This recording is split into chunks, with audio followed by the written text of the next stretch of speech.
Hi everyone, welcome to Adventure Pilot's webinar on ADSB. I'm Brian Rutherford and I'll be giving you a high-level overview of what exactly ADSB is, who it's going to affect, and some of its benefits.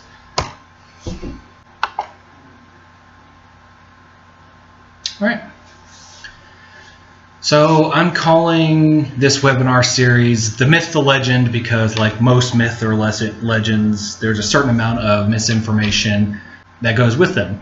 So we're going to talk a little bit about some of the myths a little bit later on.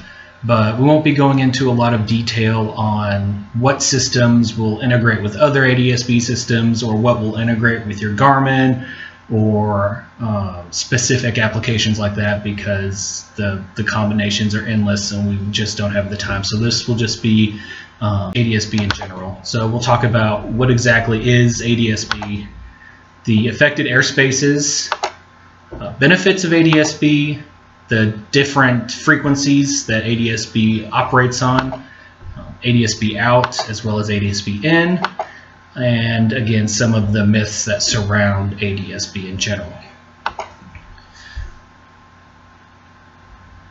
So the basics. What exactly is ADSB? Stands for Automatic Dependent Surveillance Broadcast. Now that's a whole lot of big words that don't really mean a whole lot to a whole lot of people, but if you just break them down, automatic, so periodically transmits information with no pilot or operator input required. Dependent, position and velocity vector are derived from GPS. And surveillance, obviously a method of determining position of another aircraft. Broadcast, transmitted information available to anyone with the appropriate receiving equipment. And we'll kind of get into ADSB in a little bit later on.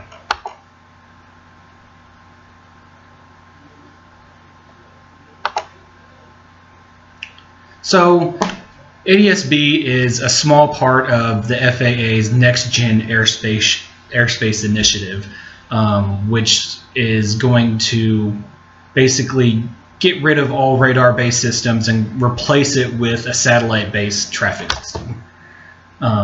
Traffic management is its primary purpose. Its primary purpose is not to make your life harder, more difficult, or to make you any more poorer. It's not created for general aviation. Now, we are probably the most affected by it, but it was not created to be a thorn in our side. The FAA just needs a better way to monitor all the general aviation aircraft to help sequence commercial traffic better, to make their routes more efficient.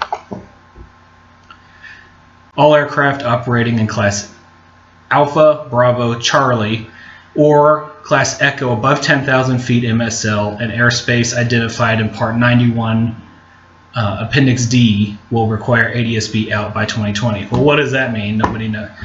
But what Part 91 Appendix D basically is a list of the big airports like Dallas, Fort Worth, LAX, most of them under Mode C veils, where you'll be required to have ADSB out if you're within 30 nautical miles of that main airport. The list is pretty easy to see. It's going to be a no-brainer. So what are some of the benefits of ADSB? All we hear is negative and how it's going to make you poorer and it's so expensive and it's a pain to install. But what does it actually get you? It gets you improved air-to-air surveillance. It's more accurate than the radar-based systems.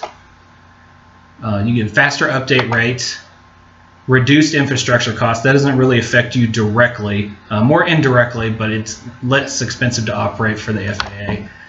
And enhanced coverage, and the best of all, and it enhances situational awareness and safety. All pilots could use more situational awareness and safety. It's just a good thing all the way around. Now there's two frequencies associated with ADSB. The first one being 1090. This frequency is the most common in transponders. Your Cessna from 1956 has a 1090 transponder, most likely, all the way up to all the brand new transponder, the Garmin 345, has a 1090 transponder. What this is, how it's going to affect you is you will need a ADSB out transponder. So if you fly above 18,000 feet, or if you need to exit the country, you will be required to have a 1090 ES ADSB out transmission. That is the global standard. That's what everyone else around the world uses. And it's mostly used for aircraft to aircraft. The new frequency in the United States is 978. So if you fly below 18,000 feet and you intend to stay inside of the country, you can equip yourself with a 978 out UAT that's going to be used by most general aviation aircraft. It's a ground-to-aircraft system versus aircraft-to-aircraft like 1090, and you get the additional benefit of traffic and weather services on that 978 band.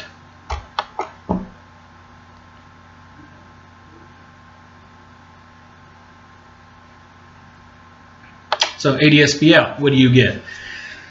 With ADSB out, there's certain requirements that need to be made and different pieces of information. So one of them is your flight identification, either flight number or call sign, your ICAO 24-bit aircraft address. This is a number inside of your transponder that's unique to your airframe. Your position, barometric and geometric altitudes, your vertical rate of climb or descent, your angle and ground speed, and any emergency signal broadcast or if ATC asks you to ident. So all of these are mandated to be broadcast in ADSB out. This is what is required at the minimum to have for 2020 compliancy. So a couple of systems that we offer for ADSB out, all of them are 978 UATs, if you will. So the first one is called the Echo UAT. It's made by UAvionics. It's just out. Actually, just yesterday we got pricing on it. But as you can see, under $1,000 retail for ADSB out, which is unprecedented. Nobody's ever done it before. It's a tiny little box. It's about the size of a deck of cards, and it weighs less than a quarter pound. So this is an in and out, so ADSB out and in. If you don't have a GPS source, you'll be required to purchase an additional GPS source, which is about $500. So a total of $1,499, $1,500 for full compliancy ADSB in and out. This is for experimental and light sport aircraft only. Right now they're going through their certification to get it for approved for certified aircraft. The next option is the Free Flight Ranger. It's the 978 XVLR, I believe is the model number. This is a full in and out option for certified aircraft. Retails for just right under $3,000. This is a full, everything you need in one box, all the antennas, all the wires, control head, Wi-Fi modules, everything you need to be compliant for 2020, and it's only $3,000. The last option is SkyGuard Vision Pro Plus. It starts at $14.99. It goes up from there if you want AIRSPACE to be displayed for you, synthetic vision or artificial horizon.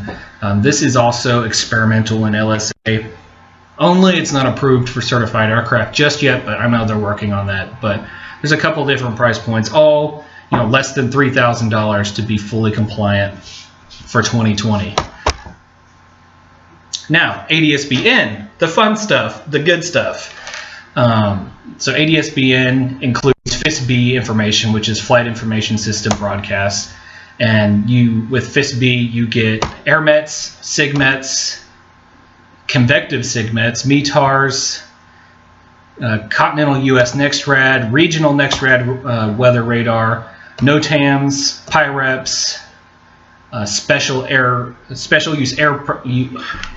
use airspace status, whether it's active or inactive, and TAFs.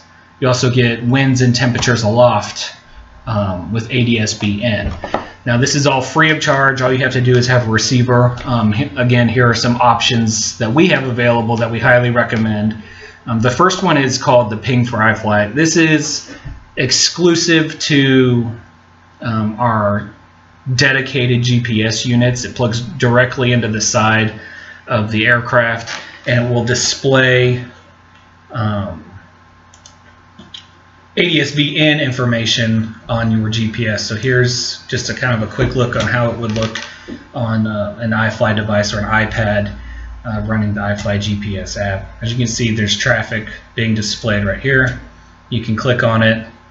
Let me get my ugly face out of the way. See how far away they are. We don't have a GPS on this computer, so it's gonna be further off. But you can see their descent rate, their speed, their course, call sign. Most likely will be like American Airlines or Southwest or somebody going 267 knots. They're going along pretty quick.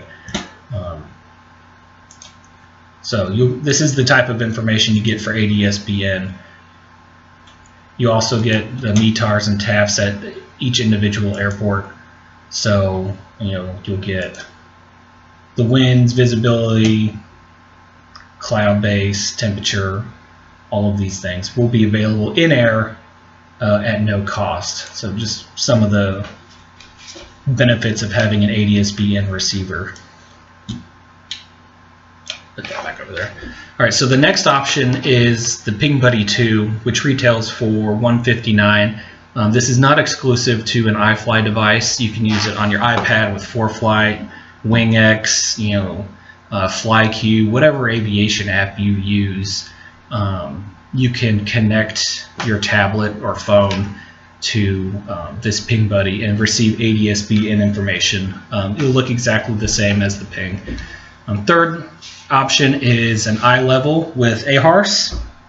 That's a little bit more expensive, but it includes a GPS source. So if you have a Wi-Fi tablet only, you can connect to the iLevel and have GPS position.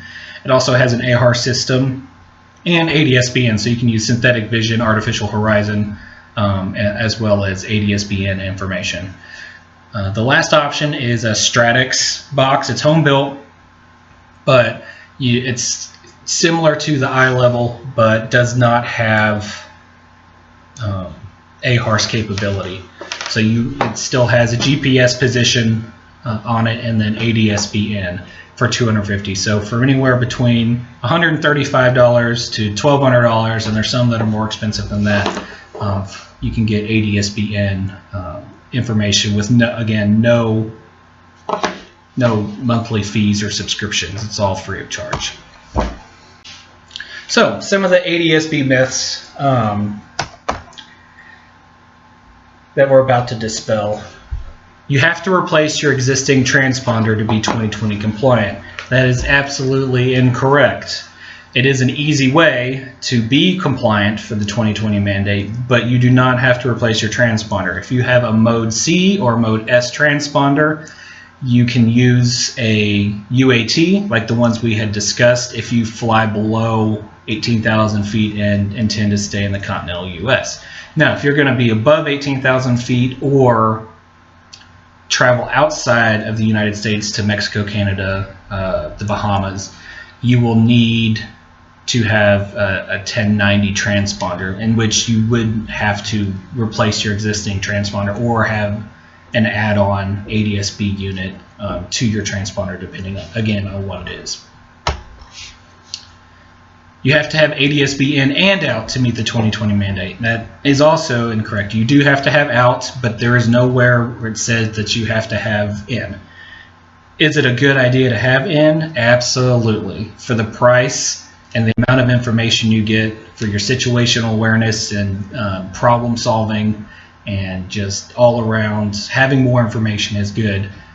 We highly recommend anyone, even if you don't need to meet ADSB out, whether you have a Cub or another aircraft without an electrical system where you don't need to have ADSB out, I would still recommend some sort of ADSB in solution so you have better situational awareness and keep yourself and everyone else around you safer. ADSB is too expensive. To a certain extent, it can be expensive. Some of these all-in-one transponder replacements, are $7,000, $10,000, $10,000 to equip for ADSB. But there are solutions that are very inexpensive, like the UAVionics Echo, that was under $1,000 for experimental and light sport aircraft. So it's not expensive at all. Is $1,000 a lot of money? Sure, yeah, but in the grand scheme of things, to be compliant for 2020 and the value that you get with that, I don't think it's expensive at all. So that concludes our webinar. Thanks for joining me for this quick ADSB overview. If you have any questions on any products you have seen or any other questions on ADSB, please feel free to email me. My email is brianr, B-R-I-A-N-R, @adventurepilot.com. Thanks a lot.